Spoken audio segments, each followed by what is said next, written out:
Hello and welcome to the Ground Line Review, your source for everything One Piece. My name is Liam, and according to this here coffee thing, I drank some dark matter this morning. Surely that cannot be good for you. Scientists, let me know in the comments if you could. But today we're here to talk about some key differences between the anime and the manga, although not in our typical way. I'm not interested in issues like art, pacing, and animation, and that sort of stuff. We've done that to death. Instead, what I want to focus on are core aspects that the anime changed from the manga, regardless of any adaptation issues. And many of these changes will have decent reasoning behind them, such as censorship, because for whatever reason you can get away with a lot more of everything in manga than you can in anime. But there are also changes between the two mediums that are kind of puzzling, and I can offer no explanation for how they really happened, only that they happened. And then there's also some that put a really twisted perspective on certain beloved characters. For example, there is a Sanji change in here that made me go, whoa, that is wow, Sanji, that is not cool. Stop that at once.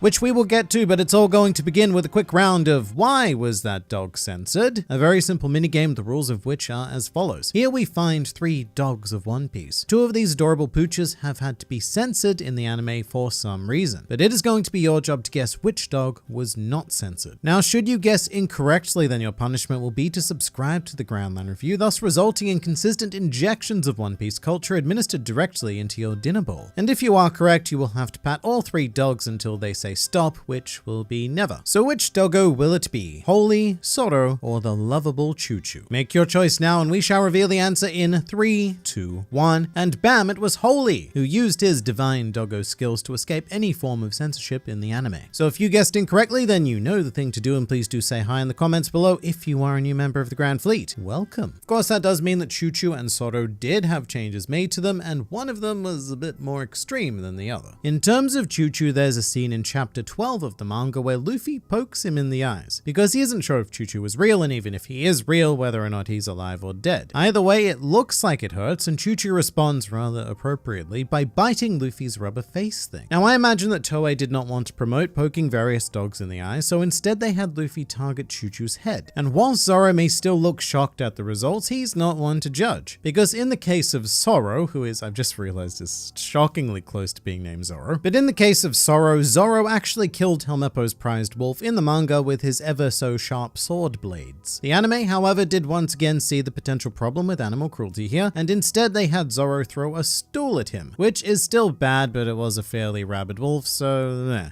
gets stooled, I guess. Violence in general is a big part of what gets changed from medium to medium though, and certainly not just with animals, unless you count humans as animals, which maybe we should, because sometimes my YouTube comment section does resemble something of a zoo. But in the next case, I would like to examine the very famous white-bearded incident, which has nothing to do with a beard, but everything to do with a moustache. But during his last moments of glory at Marineford, Whitebeard took what I can only describe as a bit of an owie against Admiral Akainu, who managed to blow a good chunk of his head just right off. Right off. It's gone now. Where did that bit of head end up? But to this day, this is still one of my most vividly memorable manga panels, because as soon as I saw that happen, I thought to myself, there is no hope for this man's survival. That's it. We are witnessing the last moments of his life right here and now. So I was very, very curious as to how the anime was going to handle such a brutal moment. But in their defense, this is a pretty difficult thing to put on Sunday morning television. So instead, they rather hilariously had Akainu blow off part of his mustache. Which, no, it doesn't quite hold the same weight to it, but once again, it is hard to blame them. I really don't know what more they could have done, but I do find it a little bit hilarious that this is a moment of, like peak drama, and it just results in a bit of hair removal. So Akainu is basically just a glorified tube of nads. Taking a small detour away from violence, don't worry, there will be more, but I would now like to talk about fingers. At heart, I think we all know that Eiichiro Oda is a child. He has wild imagination, enjoys a crude sense of humor, and as such, he often depicts his own characters, giving a bit of an up yours whenever the situation calls for it. Famous examples of this would be Trafalgar Law, who has used the middle finger of doom both pre and post time skip, and apart from not liking bread, it's quite possibly his most well-pronounced character trait. Meanwhile, Charlotte Pudding was not above activating this attack either, nor was Sai on Dressrosa, and many more. Characters just do it every time Oda needs to express some sort of immature anger, and of course such profane gesturing is not at all tolerated within the anime, who frequently need to change the finger in question to another, far less meaningful appendage. And even our Straw Hats are not immune from this treatment, because Sanji, a man who generally usually reserves his hands for cooking, unleashed this unruly meat stick upon the Okama, who graciously brought him to Sabari. And I'd also like to note that my Word document autocorrected Okama to Obama. And while I do find that admittedly rather humorous, I don't want to spread misinformation about Sanji flipping off former world leaders. As for Sanji, I alluded earlier that there is an intriguing change regarding him, one that makes you, or at least makes me, see the character in a slightly less noble light. And this happens during the initial Sabari arc. You may or may not, and let's be honest, it's probably more than likely not, remember a character named Pasha. She was a slave being sold at the human auction house and a dancer, I believe. And when Sanji, Nami, and Chopper arrive at the auction house to try and win Kami, Pasha is presented on stage, and then Sanji asks if they can buy her as well. It's a clear play on Sanji's basic perverted comedy scheme, albeit in a rather dark context. Slavery is not exactly a light issue, and here Sanji would appear to be putting the concerns of his sous chef, which I'm using as a euphemism for his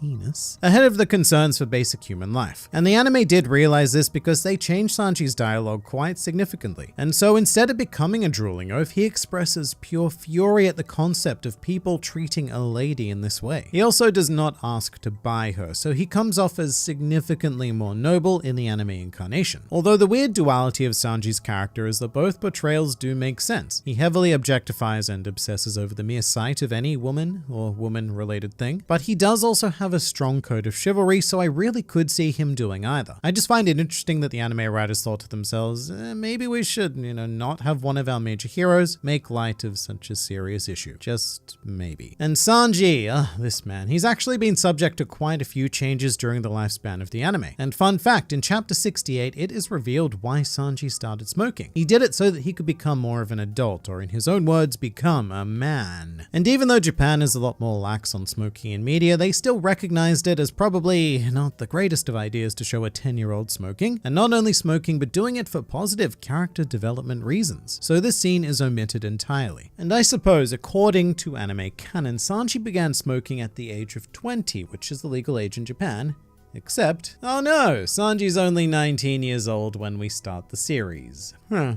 Well, that's a thing. Now, at the risk of this video becoming very Sanji-centric, he does have more changes surrounding him, and the next one is not exactly his fault. On Thriller Bark, there is a scene featuring Absalom, which is already kind of red flaggy enough. But in a grand moment of One Piece manga brutality, Sanji gets pretty ridiculously stabbed. Just like, look at this. We are talking all of the way through. I can see both sides of the knife, and that's how you know it really hurts. And the heroic idea is that he throws Nami out of the way because he doesn't want to stain her white dress, which she was forced into whilst unconscious, with his red blood goop. And I suppose that is kind of sweet in his own weird Sanji way. Like, he's definitely, I don't know, how to put this, the lesser of the two perverts in this conflict. And in the anime, Sanji does still get stabbed, however, the knife does not penetrate his chest and the blood is somewhat lessened. Which is interesting because I still feel like the action is every bit as violent, even if the knife doesn't go as far, but I suppose it's more about eliminating that unnecessary goriness, because the scene works just as well with how the anime did it, in my opinion. Now, from stabbing in the back to swirling on the chest, here we have Miss Wednesday as her outfit is presented in the anime. She dons a nice sort of dual stripy top. It's quite fashionable, really. And now I'm going to show you what this top looks like in the manga, and just a warning, if you look too closely, you may get hypnotized, because we now have what I can only describe as a swirly, breasty effecty. And I think the reasoning for the changes here were fairly obvious, and I have seen people argue that this was kind of unnecessary because other shonen series, also including One Piece itself actually, get away with doing a hell of a lot more than this. And that's true, but what Oda did here was he sort of broke the golden rule of manga breastery, which is that all of the swirls ultimately culminate in the illusion of nipples. And nipples are historically the only place that shonen anime does really draw a line in this area, so the anime did change it, although in both movie 2 and movie 8, Miss Wednesday does make an appearance and they very sneakily use her original outfit design. Although I'm assuming they can do that because there's a very different standard about theatrical release versus a televised broadcast. It's not just nipple illusions that can cause problems though, which is a sentence I never thought I'd be saying, but sometimes general breastosity can also be pushed a bit too far even for Japanese morning television. And our prime example of this is Marguerite during Amazon Lily. There's the rather famous part of the arc where she and Sweet Pea mistake Luffy's man bits for a disgusting mushroom growth, but in the manga, Marguerite is actually bathing Luffy topless. Or whereas in the anime she is still quite clad on her upper area. And this one is quite funny because I've seen someone anecdotally argue that the anime should have remained faithful to the manga because it makes sense, so much sense for her to be topless whilst bathing. Which, I guess sure, but if we're bathing, then why did she feel the need to keep her skirt on, and why does Sweet Pea keep her top on? There is no logic to be had here. Well, no logic beyond the fact that Oda just wanted a bit of tit. Going in the complete opposite direction now, we're going to tackle one of my favorites. This is probably one of the biggest changes from the manga to the anime, and one that I still get questions about almost on a daily basis, and it all has to do with Zeph's leg. So if you're an anime-only fan watching this, firstly, hello, it's nice to see you. I do hope you're enjoying Wano, but you probably recall this event a little bit differently to the manga readers, because in the anime, Zeph's leg got caught while he was swimming to save Sanji from drowning. And I suppose at that point, let's be real, he also had to save himself from drowning, so he made the choice to cast it aside for the betterment of the future, both Sanji's and his. And that's cool. But in contrast to that, in the manga, Zeph did manage to keep his leg a little bit longer. In fact, it was with him while he was stranded with Sanji until Zeph came to a moment of pure desperation. And as both sides know, Zeph quite selflessly gave all of the food he had to Sanji, but that did not stop Zeph's stomach from a rumbling. So manga Zeph decided that the only solution to this was to smash his leg off with a jagged rock and eat it in order to survive. It is probably one of the most brutal drawings ever put to page in One Piece, and something that still makes me flinch when I look at it or even think about it to this day. So it was deemed a bit too violent by Toei, and Zeph's story was slightly altered. And I've met a lot of people who hate this choice. I've also met many who love it. The anime defenders will say that this was a stupid move from Zeph because the rapid blood loss and general trauma would negate the nutritious benefits of eating one's own leg. And then there are the manga defenders who say, well, the blood loss and trauma would have happened regardless because Zeph lost his leg in the water anyway. If anything, the anime's events are even more unbelievable because Zeph survived for even longer with his gaping wound. And after all this time, I have to say I'm still much more on team manga. I like that Zeph made the choice to sacrifice his leg rather than having it caught in an accident. Because like I said, just forget Sanji. In the anime, it was either Zeph removes his leg or he drowns to death. The choice was basically made for him. Whereas in the manga, it has an almost Saw-like quality about it, where we have to watch this man come to a truly heartbreaking decision, and that just gets to me a bit more. Entirely subjective though, and either way, it still makes no logical sense from any kind of survival standpoint, so For something that does make some sense though, hopefully, do check out this video where we rank every Vice Admiral in One Piece. Lots of garpy goodness to be had there, so I look forward to seeing you there. Did I really just say there twice in that one sentence? I